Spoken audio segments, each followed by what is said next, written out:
Hello friends, welcome you all. आज मैं आपके लिए जो वीडियो लेकर आ रहा हूं, देखिए फोकस करेंगे रिस्क के ऊपर, रिस्क मैनेजमेंट के ऊपर। और फॉलिंग मार्केट में सबसे बड़ी सीख मिलती है रिस्क मैनेजमेंट की, क्योंकि जब सब कुछ सही चल रहा होता है तब तक, जब मार्केट बिल्कुल पॉजिटिव चल रही होती है, आपके स्टॉक्स आपकी डायरेक्शन में भाग रहे होते हैं, तो आप कहोगे यार क्या रिस्क मैनेजमेंट। लेकिन जैसे ही चीजें अगेंस्ट जाती है तो फिर क्या होता है वो समझिए। फिर होता है ये कि जो आपका मेंटल बैलेंस है, जो आपका इमोशनल लेवल है, वो आता है पिक्चर में। और वो पिक्चर में आता है तो आप कहोगे जरा रुको, जरा और रुको, जरा और रुको, कहते कहते जो आपने प्लान बनाया था उससे आप हट जाते हैं। जब उससे हट जाते हैं तो जो थोड़े से लॉस में निकलना था वो लॉस बड़ा हो जाता है।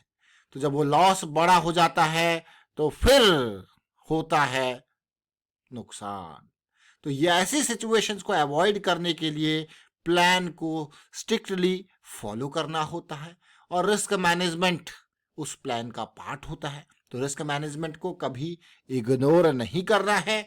वहां पे इमोशनल कंट्रोल नहीं, मैं कहूँगा इमोशनल लेवल पे कंट्रोल चाहिए कि हाँ भाई मुझे निकलना है। ये समझिए, ये छोटी छोटी चीजें लेकिन बहुत बड़ी चीजें हैं। इमोशंस को कंट्रोल करके निकल जाना। देखिए प्रॉफिट बुकिंग अक्सर जल्दी हो जाता है, लेकिन लॉस बुकिंग में जो इमोशंस है, जो माइंडसेट है, वो ऐसा कहता है थोड़ा और रुको, थोड़ा और रुको। लेकिन ये गलती अगर करी तो जो थोड़ा लॉस पे आपने प्लान किया था वो लॉस बड़ा होता हुआ आपको दिखेगा आपके आंखों के सामने। तो चलिए डिटेल में समझते हैं ये सारी चीजें। और आगे बढ़ने से पहले मैं आपको बता दूं, अगर आपने अब तक चैनल को सब्सक्राइब नहीं किया तो जल्दी से सब्सक्राइब कर लें, बेल आइकन को प्रेस कर लें, जिससे आपको नोटिफिकेशन आती रहेगी। और प्राइस एक्शन सीखने के लिए आप ज्वाइन कर सकते हो मेंबरशिप ज्वाइन बटन पे क्लिक करके। जी हाँ, मैं आपके सामने लोधा यानी कि मैक्रोटेक डेवलपर का ये स्टॉक लेके आया हूँ। ये स्टॉक अगर आप देख रहे हो, ये बस जस्ट एग्जांपल है आपके सामने। बहुत ही बढ़िया बेहतरीन रैली आई, और ये देखिए धीरे धीरे लोअर हाई लोअर लो करके इसमें क्या आ गया, करेक्शन। चलिए ठीक है भाई, अभी क्या है, एक रेंज के अराउंड एक रैंडम जोन में ये ट्रेड कर रहा है, टेरिटरी में। ठीक है, लेकिन ये स्टॉक आपके सामने क्यों आया।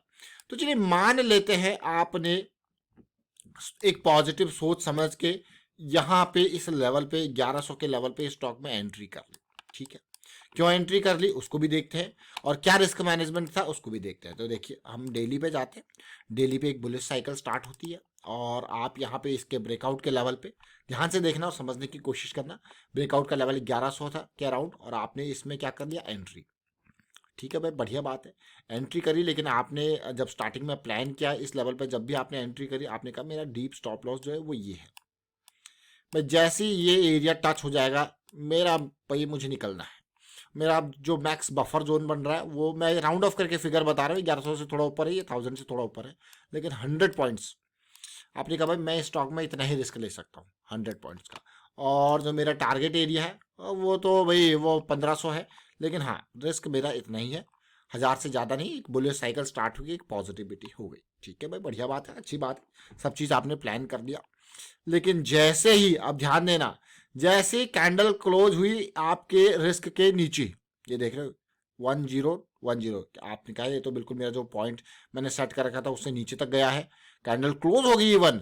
तो अब जो है या तो आप यही निकल गए या फिर आपने कहा भाई अब ये जो ट्रैप है, आप फंसा हुआ महसूस करोगे इस सिचुएशन में।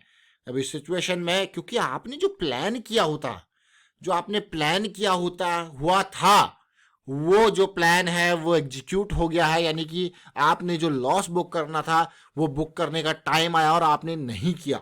नहीं किया तो क्या होता है, तो वो जो 1000 का लॉस, मान लो आपने 10 शेयर यहाँ पे खरीदे और वो 1000 का, आपका एक एग्जांपल के साथ लेके चल रहे हैं यहाँ पे, और आपका 1000 का लॉस था जितना ही आपने डिफाइन किया। अगर आप 100 की बात करें तो आपको यार 10,000 का ये लॉस जो आपने डिफाइन किया वो बढ़ता बढ़ता बढ़ता, अगर आपके हिसाब से देखोगे वो 1000 से यहाँ से 900 गया, 900 से 800 गया। अब आपने कहा यार ये मेरा 10,000 का लॉस अब तो 30,000 हो गया, लेकिन ये तो मैंने सोचा ही नहीं था। लेकिन हाँ, अगर आपने थोड़ा डीप रिस्क मैनेजमेंट की बात करी तो आपने कहा भाई मेरा तो ये स्टॉप लॉस था क्योंकि मैं तो लंबा जा रहा हूँ, ये रेंज है, इस रेंज में ऊपर नीचे उतार चढ़ाव होता रहेगा, तब तो भाई अच्छी बात है। आपने कहा नहीं मेरा स्टॉप लॉस तो ये था। जो भी आपका टेक्निकल लेवल का स्टॉप लॉस बन रहा है और आप निकले नहीं, मैं आपको इसलिए बता रहा हूँ कि लो रिस्क की अपॉर्चुनिटी, जब बुलिश साइकिल स्टार्ट होती है जनरली हमारा फोकस होता है लो रिस्क की अपॉर्चुनिटी के ऊपर। बट अगर प्लान फेल हो गया तो सबसे बढ़िया बात, सबसे आसान बात और सबसे सिंपल बात वो होती है प्लान फेल हो गया, निकल जाओ, कैपिटल को बचाओ। कैपिटल को बचाना हमेशा प्राथमिकता। ये छोटी छोटी चीजें जरूर है लेकिन बहुत इंपॉर्टेंट चीजें हैं, क्योंकि जब मार्केट गिरती है अभी के टाइम पे अगर आप देखोगे तो बहुत कम स्टॉक्स में एक पॉजिटिव साइकिल 200 एसएमए की स्टार्ट होगी, या इवन आवरली पे या डेली पे, बहुत कम स्टॉक्स में। और यही यकीन नहीं होता तो मैं आपको दूसरा स्टॉक लेके चलता हूँ। देखिए ये जेन टेक्नोलॉजी, इस जेन टेक्नोलॉजीज की बुलिश साइकिल में आपके सामने ये स्टॉक हमने इस लेवल पे रखा था 199 के आसपास। देखिए ये जब पॉजिटिविटी, ये करेक्शन रिजॉल्व हो रही थी और टारगेट एरिया ये था ऑलमोस्ट 257 का। अब ध्यान देना रिस्क मैनेजमेंट के ऊपर बात कर रहे, देखिए टारगेट ये लेवल, ठीक है। अब आपने टारगेट, जिस तरीके से हम रिस्क मैनेजमेंट की बात करते हैं उसी तरीके से टारगेट की बात भी करते हैं। देखिए और जैसे ये करेक्शन रिजॉल्व हो रहा था आपके सामने ऑलरेडी ये वीडियो आ चुका था इस लेवल पे। आपका stop loss, deep stop loss तो ये कितना है 195, 175, 20 पॉइंट का। आपने कहा भाई मेरा 20 पॉइंट का लॉस है, अगर प्लान फेल हो जाता तो 20 पॉइंट के बाद मैं निकल जाऊंगा, और मेरा जो गेन है वो 195 से 255 के अराउंड है। वैसे 260 के अराउंड हम 255 ही लेके चलते हैं क्योंकि थोड़ा सा कैलकुलेशन में इजी हो जाएगा। देखिए तो 195 से 255 कितना हो गया 60 पॉइंट, 20 पॉइंट का लॉस, 60 पॉइंट का आपको दिखा गेन। तो भाई आपका टारगेट अचीव हो गया तो निकलो, सिंपल सी बात है ना। तो जो प्लान है उस प्लान को एग्जीक्यूट करना वो बहुत इंपॉर्टेंट। और या फिर अब आपका क्या है कि भाई ये लेवल टच होके अब एक्सपेक्टेशन है यहाँ पे कंसोलिडेशन करेक्शन की, मुझे तो रुकना है, मुझे तो लंबा जाना है, तो वो जो है वो प्लान वो पहले ही प्रिपेयर होना चाहिए एंट्री के टाइम पे। क्योंकि अगर ये यहाँ से नीचे आ जाएगा और यहाँ पे आ गया और आपका टारगेट ये था और आप निकले नहीं, तो अब आप अपने आप को फंसा हुआ महसूस करोगे क्योंकि आप प्लान से डेविएट हो चुके हो। तो ये ना चीज, ये जो प्लान को फॉलो करना वो आपके मेंटल बैलेंस के लिए बहुत इंपॉर्टेंट है। क्यों? क्योंकि जो आप सोच रहे हो उसको एग्जीक्यूट कर रहे हो, दैट इज वेरी इंपॉर्टेंट। चाहे लॉस हो तो चाहे प्रॉफिट हो, जो सोचा है वही एग्जीक्यूट करना है। अगर यहाँ पे आपको लॉस हो रहा है कि भाई नहीं भाई मुझे तो निकलना है, मेरा तो जो लॉस है वो उस एरिया में आ चुका है, लॉस के एरिया में, अब अच्छा पॉजिटिविटी आएगा तो मैं फिर दोबारा एंटर कर लूंगा, बट अभी मेरा प्लान फेल हो चुका है।